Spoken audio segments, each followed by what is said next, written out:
Hi friends, today we are going to be making our mandalas. We're going to be creating our radial design and sketching it out, tracing our design over and over again to make our mandala perfectly symmetrical, and then tracing it with our Sharpie, getting it all ready to add our color for next time. So what you need for today is you need 2 white pieces of paper.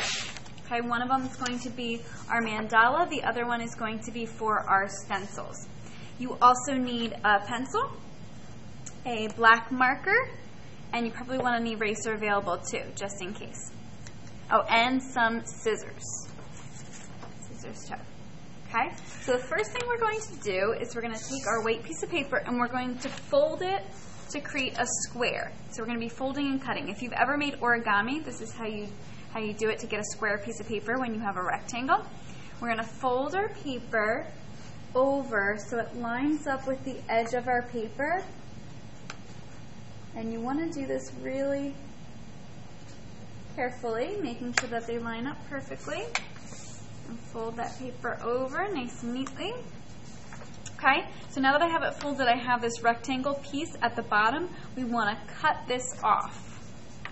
So keeping it folded, I'm going to cut that rectangle piece off of the bottom here.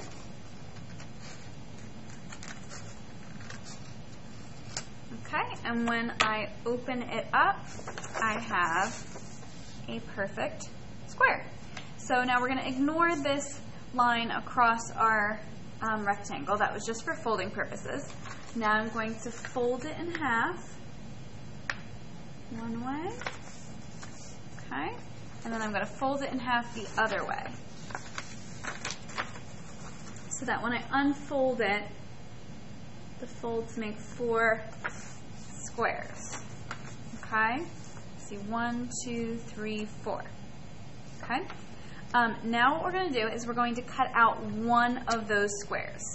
Okay, so what I do to cut out one of those squares is I'm going to just draw a line on the fold just so I can better see what I'm cutting out. Just so you can see better. And I'm going to cut along these lines. So we're going to have a smaller square, about this size. Okay. The other squares you can use if you want to create other designs or mandalas later, but we won't be using those other squares. We just need one. Okay, so there's my square for my stencil. Now before we create our stencil, we're going to be creating another square so that when we trace our stencil, we have a full square instead of the one we just cut. So just like what we did, we're going to fold it over, making sure that your paper lines up with that side right there.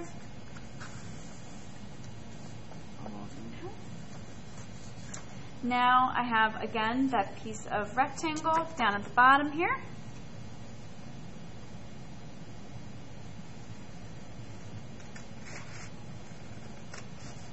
I'm going to cut that off to make my perfect square. Okay. And I'm going to open it back up. Okay. Now, just like I did with the other one, I'm going to fold it in half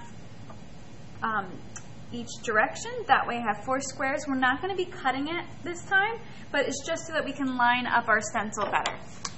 So again, I'm ignoring that fold across. That was just for cutting purposes. And now I'm going to fold it one way, open it up, fold it the other way, so that when I open it up, we have 4 squares again.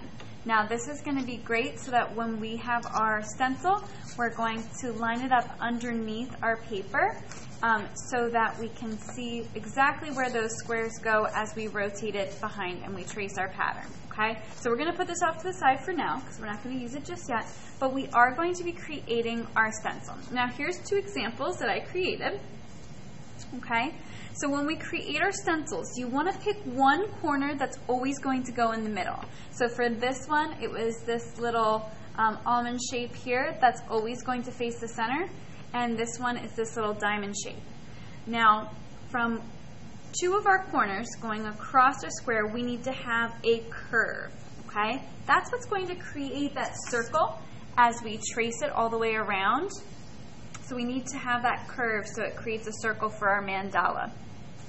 Other than that, you can create whatever design you want.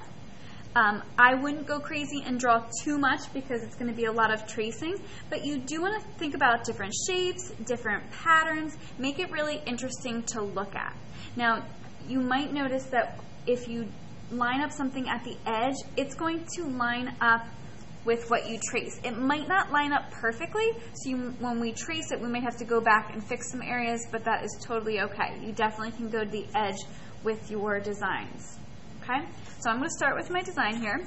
I am going to start with that curve because that's super important. We need that to make a circle. So I'm going to start at the bottom left-hand corner here. Okay?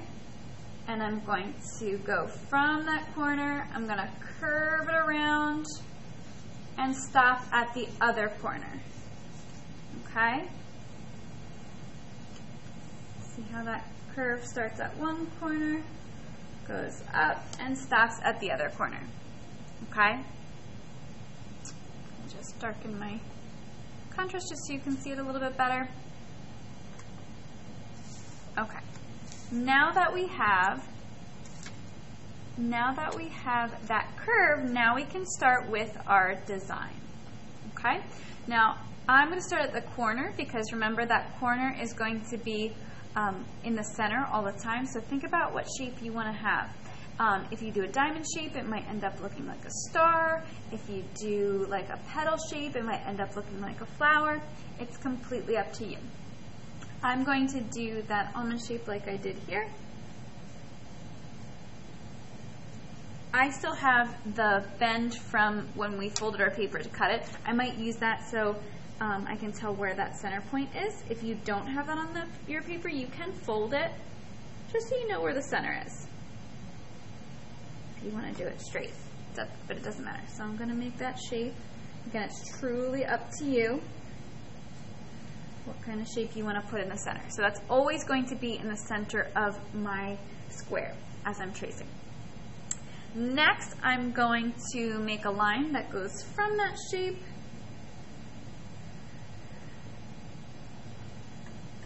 to my curve.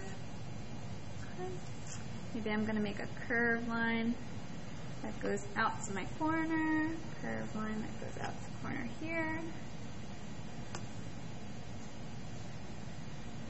I like using my corners because I know they're going to line up perfectly. Maybe another curve here.